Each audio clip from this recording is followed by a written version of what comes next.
30. Gadis bermata bulat itu berjalan menyusuri halaman Universitas Busan tempat dia akan menuntut ilmu. Rambutnya yang sekarang berwarna coklat dikuncir kuda sembarang hingga terlihat beberapa helai rambut keluar dari ikatannya.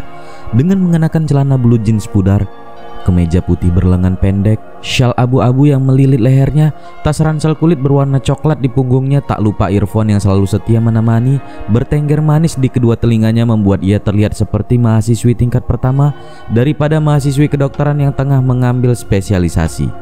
Dengan penampilan yang sederhana itu, ia telah menarik perhatian beberapa mahasiswa di sana. Ia baru saja menghadap sekretariat untuk menyusun jadwal kuliah yang akan dijalani mulai minggu depan. Ia terus berjalan tanpa menghiraukan tatapan penasaran yang mengiringinya sampai akhirnya seseorang menghadang jalannya. Ayumi mengangkat kepalanya untuk melihat siapa yang berani menghalangi jalannya, tapi dadanya langsung berdetak cepat ketika mata bulatnya bertatapan dengan pemilik mata hitam yang tajam. "Oh, tidak lagi," keluh Ayumi sambil menatap malas ke arah Erik yang berdiri menjulang di hadapannya. "Jangan katakan kalau kau jadi dosen di sini," lanjut Ayumi sambil menggelengkan kepala. Tapi sayangnya tebakan Ayumi itu benar. "Aku dosen di sini." "Ya Tuhan, apa di dunia ini hanya ada UBC dan Universitas Busan saja?" seru Ayumi sambil berjalan meninggalkan Erik yang mengikutinya dari belakang. "Iris, kita harus bicara," ucap Erik sambil berjalan cepat mengimbangi Ayumi yang juga berjalan cepat berusaha pergi menjauh dari pria itu. "Tidak ada lagi yang perlu dibicarakan, dan jangan panggil aku dengan nama itu lagi." Ayumi berbalik menatap Erik dengan sorot mata mengancam. "Tentu saja ada yang harus kita bicarakan, Iris." "Ayumi, berhenti!" teriak Erik ketika melihat gadis itu terus berjalan dengan cepat meninggalkannya berdiri sendiri di depan lapangan parkir, dan teriakannya itu sukses membuatnya menjadi pusat perhatian. Sedangkan gadis yang ia teriaki malah semakin cepat melangkahkan kakinya pergi menjauh. Erik masuk ke dalam mobil sport hitamnya mulai menyusul Ayumi yang tengah berjalan menuju halte bis.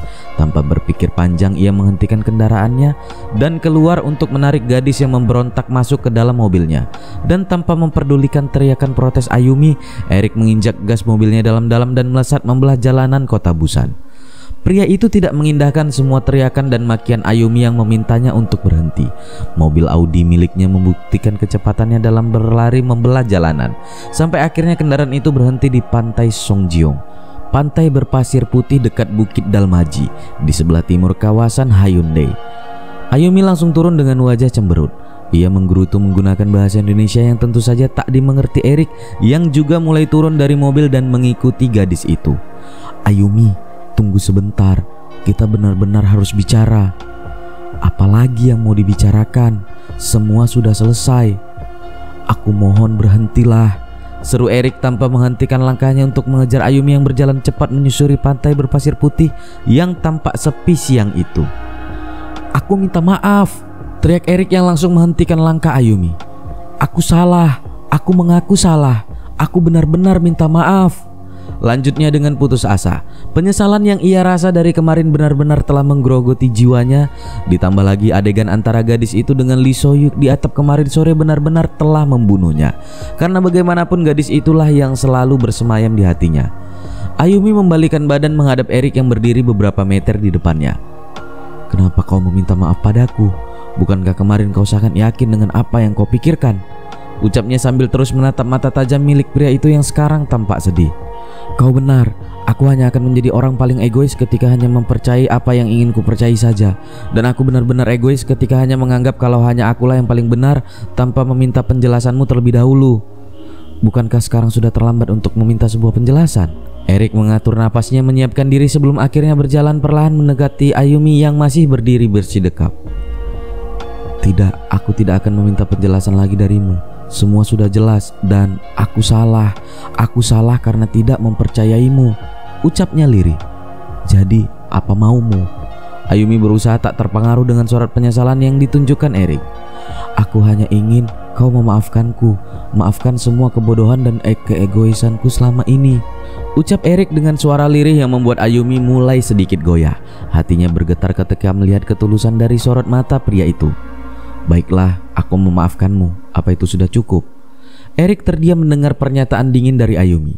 Tentu saja dia tahu gadis itu tidak akan segampang itu untuk memaafkannya setelah apa yang telah dia lakukan. "Sekarang pergilah," tinggalkan aku sendiri. Ayumi membalikkan badan lalu kembali berjalan meninggalkan Erik yang masih mematung. Aku mencintaimu, teriak Erik di antara deburan ombak dan desiran angin laut yang membuat gadis di depannya berhenti melangkah. Aku masih mencintaimu, sangat mencintaimu. Lanjutnya sambil berjalan mendekati Ayumi yang mematung mendengar ungkapan perasaan pria yang telah menyakitinya itu.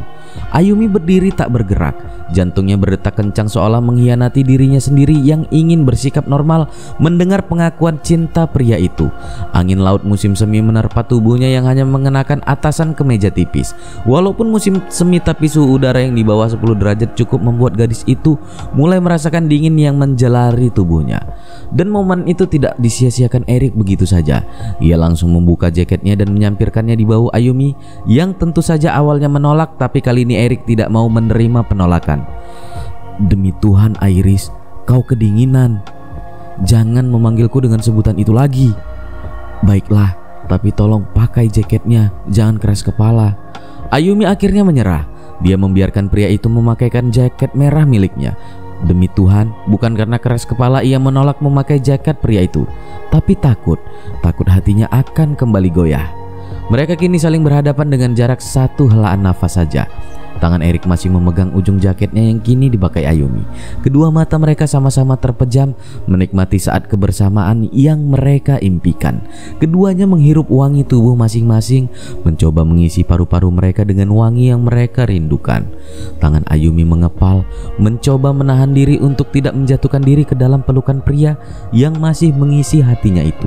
Begitu juga dengan Erik yang masih mencengkram ujung jaketnya dengan kuat hingga jari-jarinya memutih. Demi Tuhan, dia ingin sekali menarik gadis itu ke dalam pelukannya seperti yang dia impikan selama ini. Tapi tangannya seolah tak kuasa menembus dinding tak kasat mata yang memisahkan mereka berdua. Tak bisa menahan diri lebih lama lagi, perlahan kepala Erik semakin mendekat. Ia menempelkan keningnya dengan kening Ayumi yang masih memejamkan matanya erat. Napas mereka memburu, berusaha menahan hawa nafsu yang menjalari seluruh tulang, membuat kaki mereka sedikit goyah seperti tak kuasa menahan berat tubuhnya. Erik dengan perlahan mulai mendekatkan bibirnya dengan bibir merah Ayumi. Ia semakin berani ketika matanya yang berkabut menatap Ayumi yang masih terpejam.